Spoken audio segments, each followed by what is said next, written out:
Halo teman-teman, selamat datang di channel aku, Nor Ismaya. Salam sejahtera untuk kita semua. Semoga kita dalam keadaan sehat ya.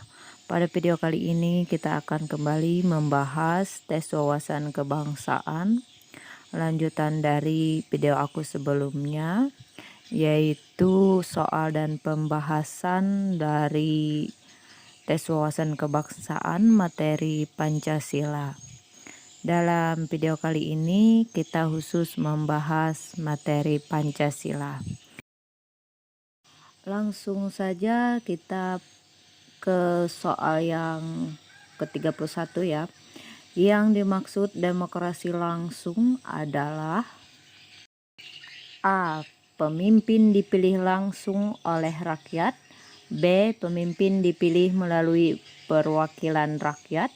C. Masyarakat mengemukakan kehendaknya secara langsung. D. Rakyat memilih sesuai perwakilannya di parlemen, yang kemudian parlemen mempertanggungjawabkannya kepada rakyat. Atau E. Pengangkatan pemimpin secara aklamasi. Demokrasi langsung adalah rakyat yang mengemukakan keinginannya secara langsung. Hal ini diterapkan di Yunani.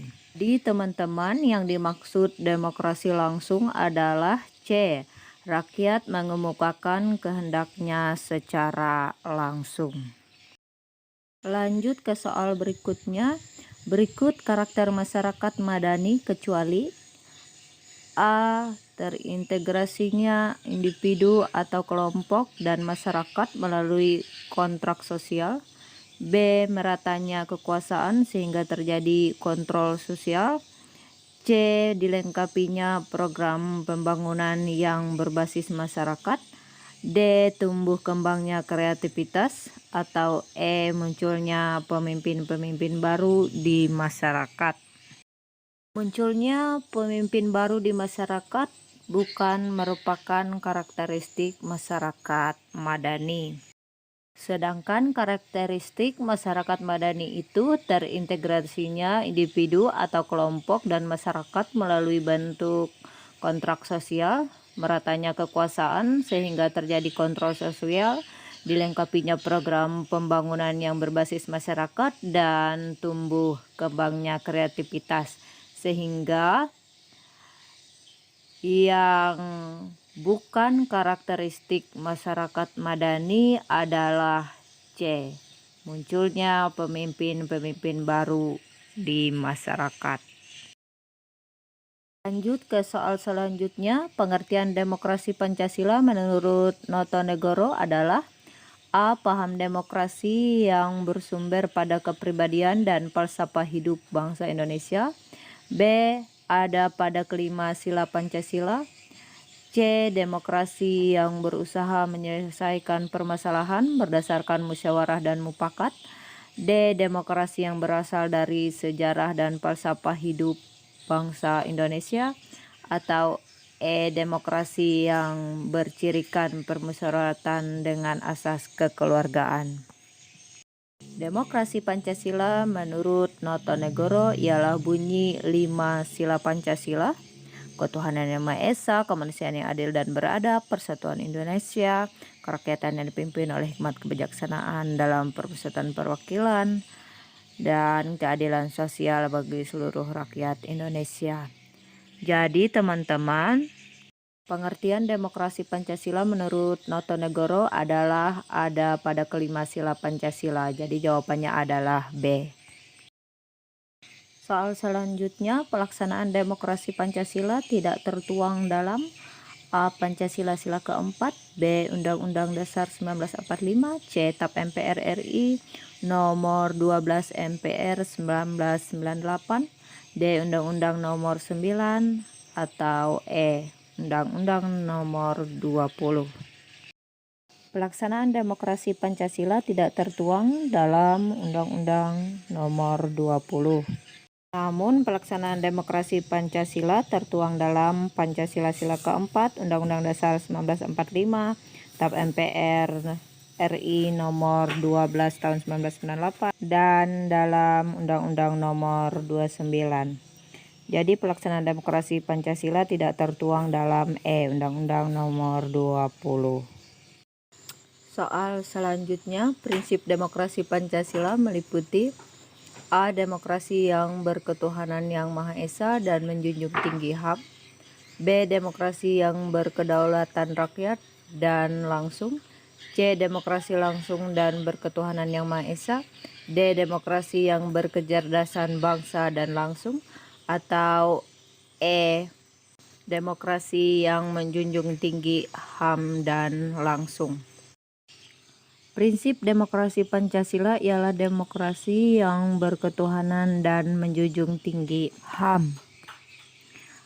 Prinsip demokrasi Pancasila meliputi A. Demokrasi yang berketuhanan yang Maha Esa dan menjunjung tinggi HAM. Lanjut ke soal selanjutnya, maksud aspek kejiwaan dalam demokrasi Pancasila adalah A. Pancasila menyangkut kejiwaan rakyat Indonesia. B. Demokrasi Pancasila merupakan gambaran jiwa bangsa Indonesia. C. Demokrasi Pancasila memberikan semangat bagi penyelenggara negara. D. Demokrasi Pancasila merupakan roh Pancasila. Atau E. Kejiwaan berkaitan dengan tujuan yang hendak dicapai. Kejiwaan sebagai salah satu aspek dalam Pancasila memiliki makna Pancasila dapat menjadi spirit bagi penyelenggara negara atau pemimpin. Jadi, maksud aspek kejiwaan dalam demokrasi Pancasila adalah C. Demokrasi Pancasila memberikan semangat bagi penyelenggara negara.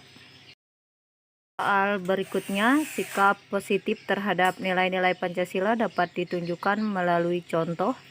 A. Pak Arya tetap semangat walaupun usahanya gulung tikar. B. Andi berdoa setelah belajar semalaman. C. Bu Ida lolos menjadi delegasi guru teladan tingkat nasional, kemudian dikirim ke luar negeri. D. Riko mencuri uang ayahnya untuk bersedekah. Atau E. Eni dapat hadiah pada hari ulang tahunnya. Arya tetap semangat walaupun usahanya gulung tikar merupakan pengamalan sila pertama ketuhanan yang Maha Esa. Jadi teman-teman, jawabannya adalah sikap positif terhadap nilai-nilai Pancasila dapat ditunjukkan melalui contoh Pak Arya tetap semangat walaupun usahanya gulung tikar. Jawabannya A. Beralih ke soal selanjutnya, fungsi Pancasila dalam kaitannya dengan akulturasi budaya luar adalah A. Pandangan hidup. B. Penangkal budaya. C. Landasan berpijak. D. Penyaringan. Atau E. Pedoman hidup. Akulturasi kebudayaan luar terkait dengan pedoman hidup.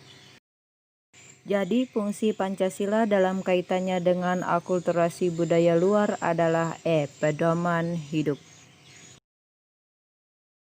Soal selanjutnya, berkunjung ke panti asuhan merupakan salah satu bentuk pengamalan Pancasila sila ke A pertama, B kedua, C ketiga, D keempat, atau E kelima. Berkunjung ke panti asuhan artinya kita menghargai manusia lain walaupun berbeda status. Jadi itu merupakan pengamalan sila kedua. Jawabannya adalah B.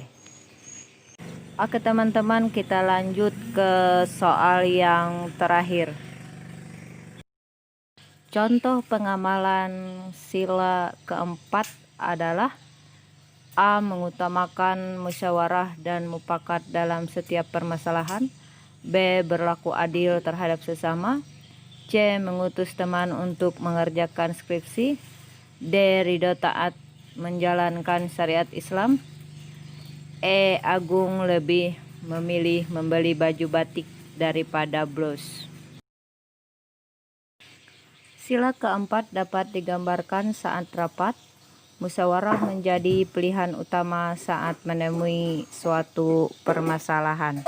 Jadi teman-teman, jawabannya adalah A. Mengutamakan musyawarah dan mufakat dalam setiap permasalahan. Oke teman-teman, demikian yang dapat aku sampaikan. Semoga bermanfaat kepada teman-teman dalam mempelajari pelajaran untuk mempersiapkan tes CPNS tahun 2021 mendatang. Sampai bertemu di video aku selanjutnya dengan soal dan pembahasan yang sama. Jangan lupa like, komen, dan subscribe. Terima kasih teman-teman.